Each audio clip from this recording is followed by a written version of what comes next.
The arrogant dismissal. The crystalline spires of the Galactic Assembly pierced the violet sky of Centauri Prime, their surfaces reflecting the light of 3 suns in dazzling patterns. Inside the Great Chamber, representatives of over 1,000 spacefaring civilizations gathered for the annual membership review. The air hummed with translator devices as countless alien languages merged into a cosmic symphony of diplomatic discourse. High Chancellor Vrax, a towering figure whose crystalline body refracted light in hypnotic patterns, raised all 4 of their appendages for silence. The chamber, large enough to house a small starship, gradually fell quiet. We now come to the application of Species 7249, designation humans, Vrax announced, their voice resonating through the chamber's perfect acoustics. Representative Kira Pottle of Earth, you may approach. From the observer's gallery, a single human figure emerged. Ambassador Patel walked with measured steps toward the center platform, her dark blue diplomatic uniform stark against the chamber's pearlescent surfaces. Though she stood barely half as tall as many of the assembled delegates, her posture remained impeccable. Esteemed members of the Assembly, she began, her voice clear and strong. Humanity comes before you today, seeking full membership in the Galactic Assembly. We have achieved faster-than-light travel, established colonies beyond our solar system, and developed sustainable fusion technology. We believe we have met all criteria for objection. The interruption came from Delegate Zixtal, their gelatinous form pulsing with bioluminescent patterns of amusement. These creatures achieved FTL barely 50 cycles ago. They still use primitive quantum computers. They haven't even mastered basic genetic engineering. Murmurs of agreement rippled through the chamber. Some delegates didn't bother to hide their derisive laughter. Ambassador Patel maintained her composure. With respect, Delegate Zixtal, the admission criteria don't specify a minimum time requirement for. The criteria also don't specify that applicants should be barely evolved primates. Came another voice, drawing more laughter. Tell us, Ambassador, do your people still wage wars among themselves? Kira's jaw tightened almost imperceptibly. Humanity has maintained global peace for the past 15 years. We have united under a single governmental body specifically to 15 years. High Chancellor Vrax's crystalline form sparkled with what might have been amusement. Some species in this chamber have maintained peace for 15,000 years. The Assembly cannot risk admitting such a volatile species into our ranks. More delegates joined in, each pointing out perceived human inadequacies. Their technology was too primitive, their lifespans too short, their biology too fragile, their culture too aggressive. Throughout it all, Ambassador Patel stood perfectly still, absorbing each criticism with diplomatic poise. But those who looked closely might have noticed something dangerous flickering behind her eyes. The Assembly has heard enough, Vrax declared. Species 7249's application for membership is denied. Furthermore, we recommend a probationary period of no less than 500 years before another application will be considered. As laughter and approving murmurs filled the chamber, Kira Patel bowed slightly. I understand, High Chancellor. Humanity accepts your decision. Her voice carried no hint of the frustration or anger many expected. As she turned to leave, Delegate Zixtal called out, perhaps in 500 years, you'll have learned to build proper ships instead of those metallic coffins you call spacecraft. Kira paused at the chamber's entrance, allowing herself one small smile that none of the delegates could see. She touched the communication device hidden beneath her collar. Implementation authorized, she whispered. Execute Protocol Omega. Returning to her ship, Ambassador Patel sat in her captain's chair and opened a secure channel to Earth Command. They rejected us, exactly as predicted. Arrogant to the last. The response came immediately. Understood, Ambassador. Operation Sleeping Giant is now active. All units, commence Phase 1. As her ship broke orbit, Kira watched the gleaming spires of the Assembly recede. None of those self-important delegates knew that humanity's primitive ships carried weapons that could reduce those towers to ash in seconds. None of them realized that Earth's basic quantum computers had already infiltrated their most secure networks. None of them understood that humanity's violent nature had driven them to prepare for exactly this scenario. They would learn soon enough.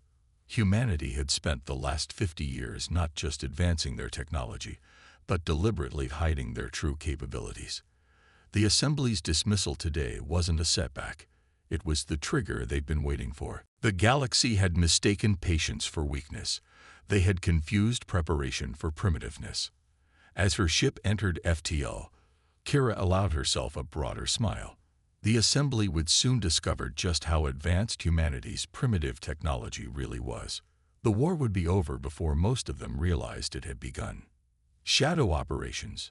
Deep beneath the Antarctic ice, in a facility unknown to even most of Earth's government, Admiral Marcus Rahman stood before a holographic display that filled an entire wall. Around him, hundreds of operators worked at quantum terminals, their fingers dancing across holographic interfaces as they monitored Earth's hidden military network. "Status report," he commanded, his voice carrying the weight of decades of preparation for this moment. Commander Yuki Tanaka stepped forward, her cybernetic eyes glowing faintly as she projected data into the air between them. "All stealth satellites are in position. Sir, our quantum mesh network has successfully infiltrated 94% of Assembly communication systems. They still have no idea we can decode their secured transmissions. And the Ghost Fleet. All 300 ships maintain perfect cloaking. The Assembly's advanced sensors still register them as nothing more than background radiation." A small smile crossed Yuki's face. "They're so convinced of their technological superiority, they haven't updated their detection systems in over a century." Marcus nodded, studying the display showing thousands of hidden human assets scattered throughout Assembly space. For 50 years, humanity had played the part of technological primitives. Every time they revealed a new advancement, they had actually been displaying technology that was decades old, carefully maintaining the illusion of slow progress. "Sir," a young operator called out, "Ambassador Patel's signal just confirmed. The Assembly rejected our membership application." A wave of quiet satisfaction swept through the command center. This wasn't a failure.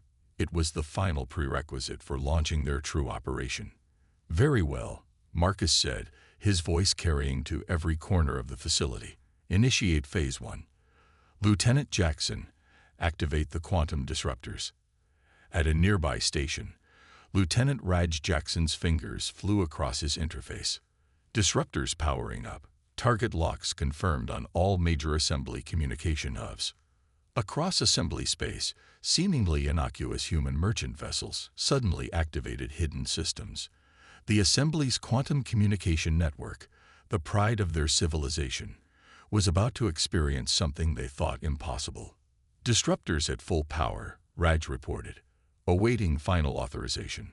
Marcus took a deep breath.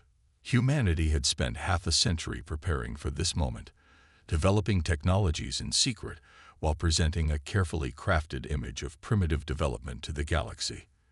The Assembly's arrogance had made it easy. They never bothered to look too closely at the primitive humans. "Execute." Across the galaxy, the Assembly's communication network suddenly went dark.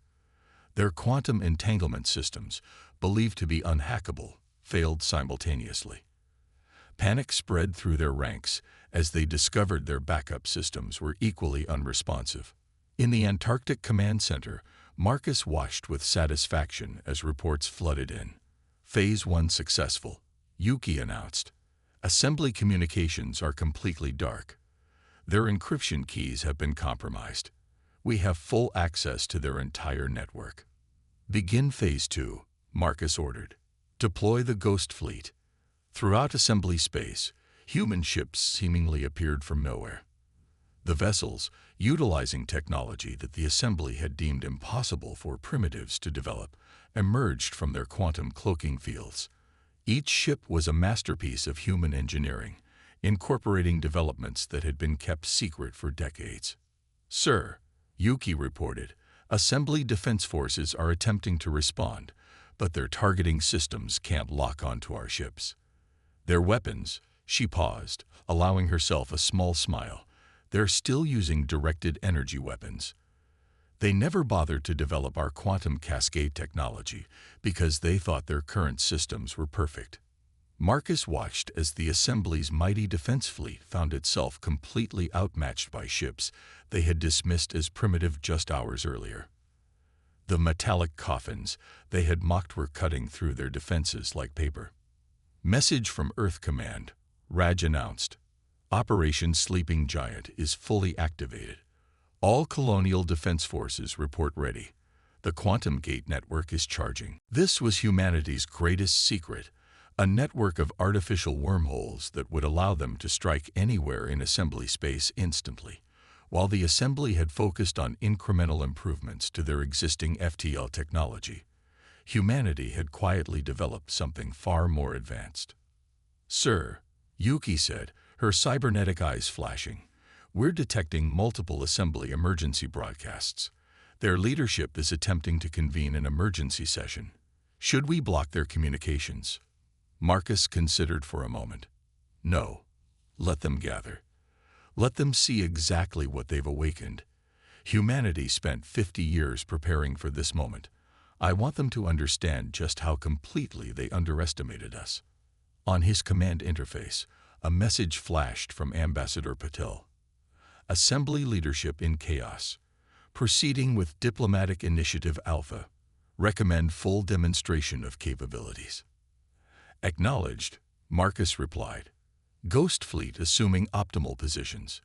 Quantum gates charged and ready. Show them what humanity's primitive technology can really do. As alerts continued to flood in from across assembly space, Marcus allowed himself a moment of reflection. Humanity had never wanted war. They had wanted respect, partnership, equality. The assembly's arrogance had forced their hand, but even now, their goal wasn't conquest. It was reformation. The galaxy was about to learn an important lesson. Never mistake patience for weakness, preparation for primitiveness, or restraint for inability. The sleeping giant had awakened, and the assembly's age of unchallenged dominance was over. Sir, Yuki reported with a hint of satisfaction, Phase 2 is complete. All primary targets secured. The assembly's military capabilities are effectively neutralized. Shall we proceed to Phase 3? Marcus nodded, watching as the holographic display showed human forces taking strategic positions throughout assembly space. Proceed. Let's show them exactly what these barely evolved primates can do. The real demonstration of human capability was about to begin. Strike from the shadows. The Galactic Assembly's emergency session dissolved into chaos as the massive holographic display showed their defensive networks falling one by one. High Chancellor Vrax's crystalline form pulsed with patterns of distress as reports of human ships materializing throughout assembly space continued to pour in. Impossible. Delicate Zixtal's gelatinous form rippled with agitation. Their technology was primitive. We monitored their development ourselves. The chamber doors slid open, and Ambassador Kira Patel strode in, flanked by two figures in advanced combat suits that made the assembly's best armor look like ancient relics. The room fell silent. No, Kira stated, her voice carrying effortlessly through the chamber. You saw what we wanted you to see. Every achievement we revealed was carefully chosen, each advancement deliberately understated. On the massive display behind her, footage began playing of human ships emerging from quantum cloaks, their hulls covered in technology the Assembly had deemed centuries beyond Earth's capability.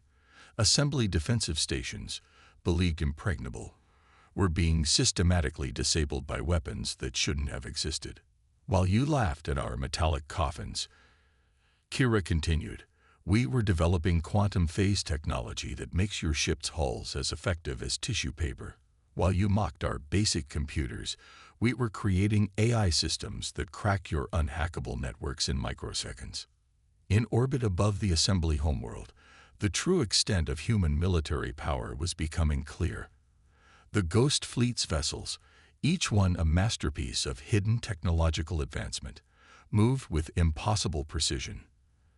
Their quantum drives, far beyond the primitive FTL systems humanity had publicly displayed, allowed them to appear and disappear at will. Commander Yuki Tanaka's voice came through the assembly's own communication systems. All primary military targets neutralized. Assembly defense grid is under our control. Quantum suppression fields active in all key sectors. High Chancellor Vrax rose from their seat, their crystalline form darkening with emotion. This is an act of war. The combined might of the Assembly will do what exactly? Kira interrupted, gesturing to the displays showing Assembly fleets hanging powerless in space, caught in quantum lockdown fields. Your ships can't move. Your weapons can't fire. Your communications are under our control. This isn't a war, Chancellor. It's over before it began. Throughout Assembly space, carefully hidden human operatives emerged from deep cover. Quantum gates, disguised as normal space stations, activated simultaneously, allowing instant deployment of Earth's forces across the galaxy. The Assembly's carefully constructed power structure was being dismantled with surgical precision. Sir, Lieutenant Jackson's voice came through Kira's secure comm. Operation Shadow Strike is complete. All strategic targets secured. 0 casualties on either side. This last point was crucial. Humanity had developed weapons that could have destroyed the Assembly's forces entirely, but that had never been the goal. This was about reformation, not revenge. What do you want? Delegate Zixtal demanded, their bioluminescence pulsing with fear and anger. Kira stepped forward, her expression firm but not cruel. What we always wanted, equality. A seat at the table. A chance to contribute to galactic civilization. But you were too absorbed in your own superiority to see our true potential. The displays shifted to show human medical ships arriving at outlying Assembly colonies, carrying treatments for diseases the Assembly had deemed incurable. Engineering teams were deploying environmental restoration technology that could terraform dead worlds in months rather than centuries. While you were laughing at our primitive technology, Kira continued, we were solving problems you'd given up on generations ago. We could have shared these advancements, worked together, but your arrogance wouldn't allow it. From his command center beneath the Antarctic ice, Admiral Rahman watched the proceedings with satisfaction. Phase 3 completion confirmed, he announced across the secure network. All objectives achieved with minimal resistance. The assembly chamber, usually filled with the confident voices of 1,000 species, was now silent. The delegates watched as their carefully maintained illusion of superiority crumbled around them. We offer you a choice, Kira announced, her voice echoing through the chamber. Continue opposing us, and watch as we systematically dismantle every system of power you've built. Or, she paused, allowing hope to enter her tone. Work with us. Join us in creating a truly equal galactic community, one where advancement is shared, where cooperation replaces competition, where no species is deemed too primitive to contribute. On screens throughout assembly space, humans were already beginning humanitarian missions, delivering advanced medical care to overlooked outer colonies, stabilizing failing ecosystems, and upgrading outdated infrastructure. This was humanity's true nature, not conquerors, but builders. The galaxy is changing, Kira declared. The only question is whether the assembly will change with it, or be left behind in its own arrogance. As the delegates looked at each other in confusion and fear, the truth became undeniable. Humanity hadn't just outmaneuvered them militarily, they had outsmarted them completely. The species they had dismissed as primitive had been several steps ahead the entire time. The age of assembly supremacy was over. The era of human innovation had begun. The tables turn. The assembly's Grand Council chamber, once a symbol of unchallenged authority, now served as the stage for humanity's revelation of power. The holographic displays that normally showed star charts and trade routes now depicted the full extent of Earth's hidden capabilities. Admiral Rahman's voice echoed through the chamber's communication systems. Display Protocol Omega recordings. The assembled delegates watched in stunned silence as decades of classified footage played before them. Underground cities on Mars that dwarfed their surface colonies. Quantum manufacturing facilities in the asteroid belt producing technologies the Assembly had deemed theoretical. Training facilities where humans had practiced combat against perfect holographic replicas of Assembly forces. 50 years, Ambassador Patel stated, walking slowly around the chamber. For 50 years, we studied you. Every weakness, every blind spot, every assumption of superiority. You never wondered why we accepted your trade restrictions so easily, why we never complained about being confined to our sector. Commander Tanaka's voice cut through the chamber. Quantum Gate Network fully operational.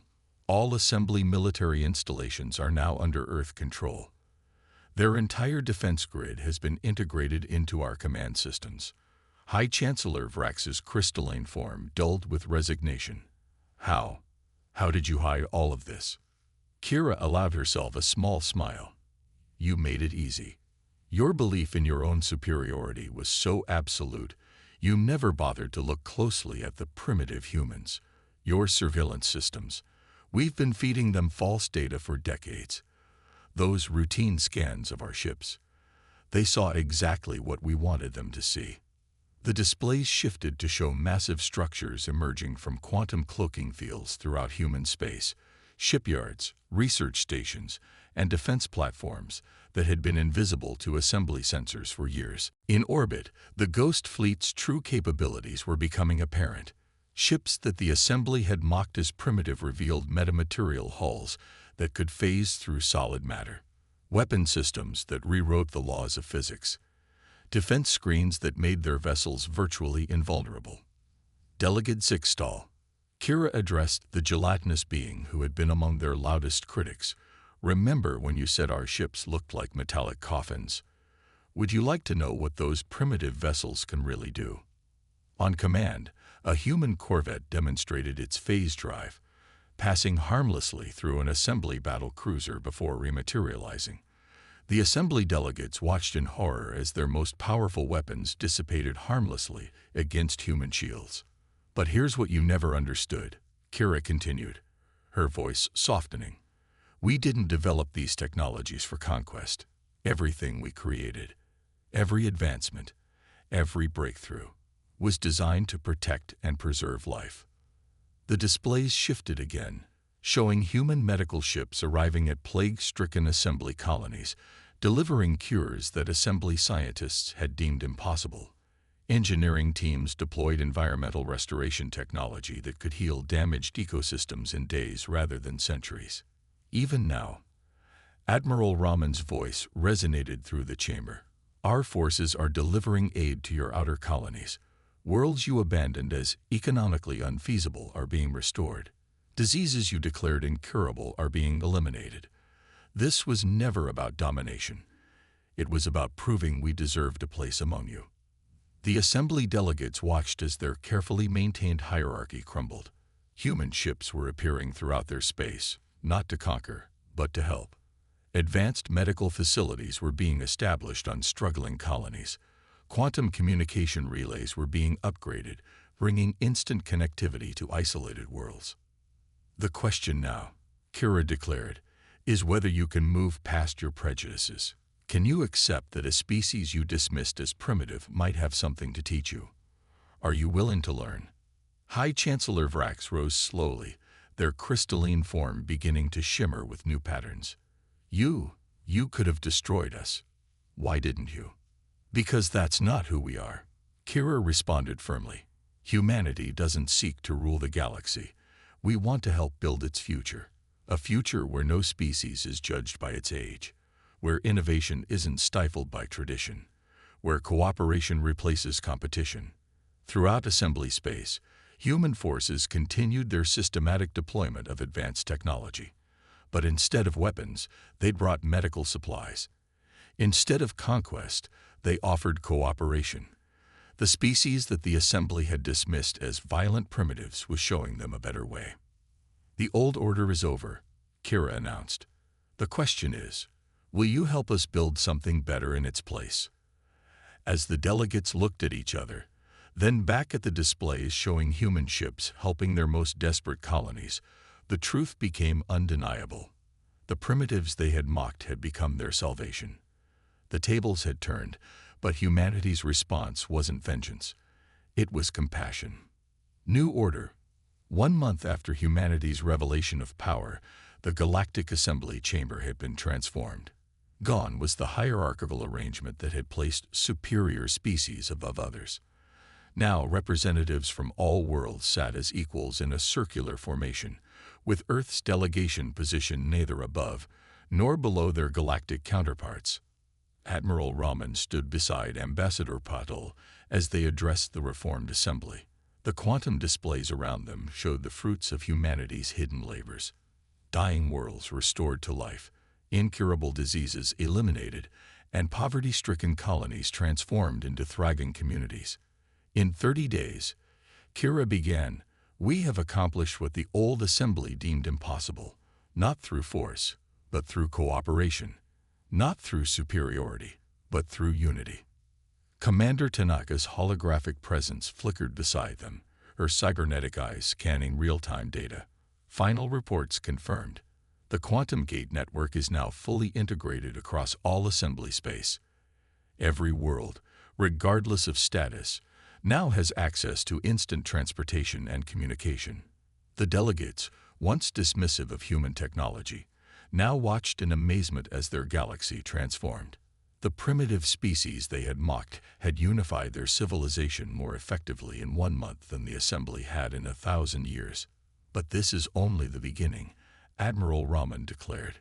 Today, we present the Galactic Concordat, a new framework for interstellar cooperation. New order. 1 month after humanity's revelation of power, the Galactic Assembly chamber had been transformed. Gone was the hierarchical arrangement that had placed superior species above others. Now, representatives from all worlds sat as equals in a circular formation, with Earth's delegation positioned neither above nor below their galactic counterparts. Admiral Raman stood beside Ambassador Patil as they addressed the reformed assembly. The quantum displays around them showed the fruits of humanity's hidden labors.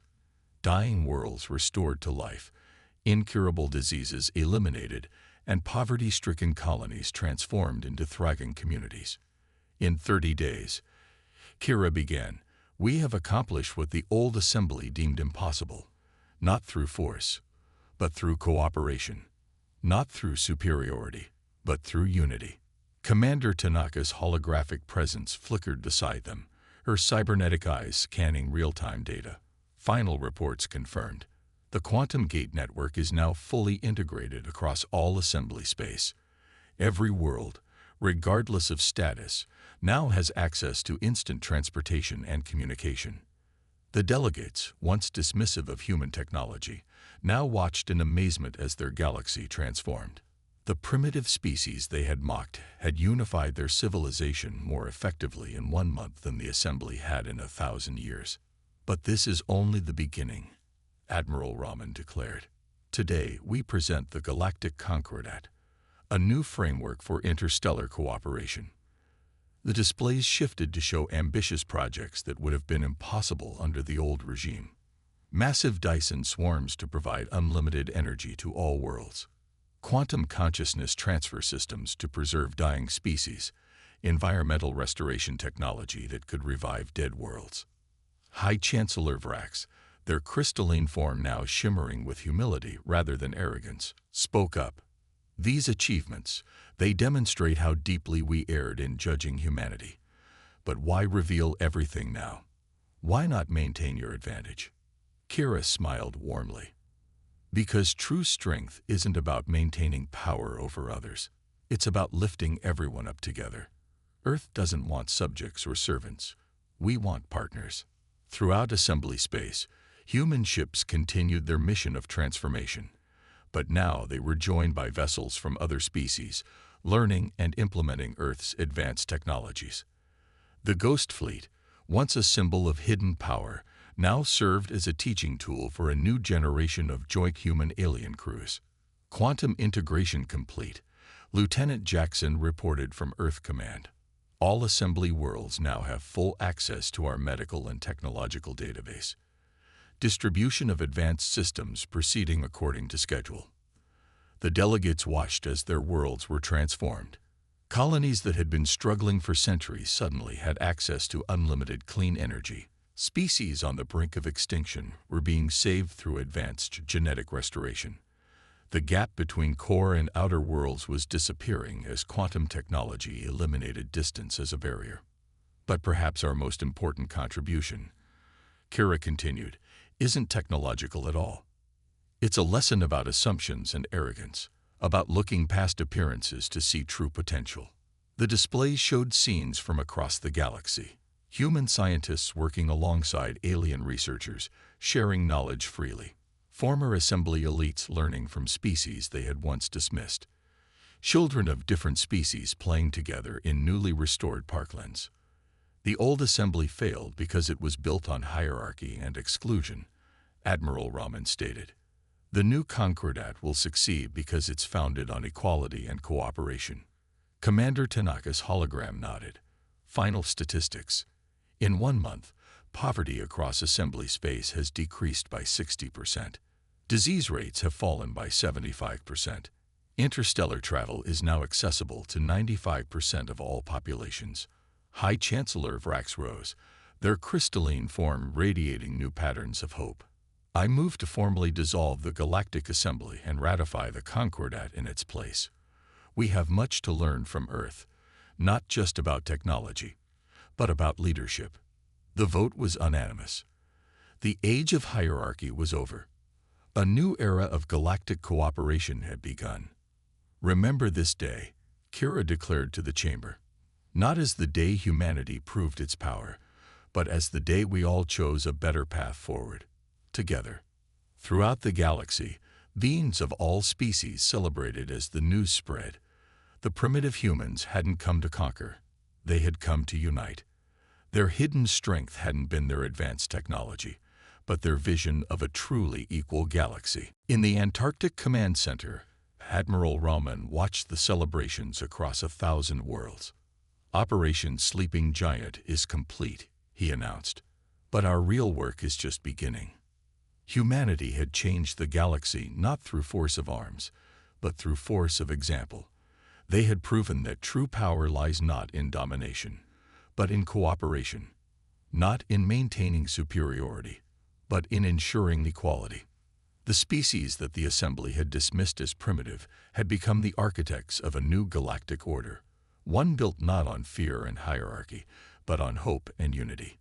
The future they had dreamed of was finally becoming reality.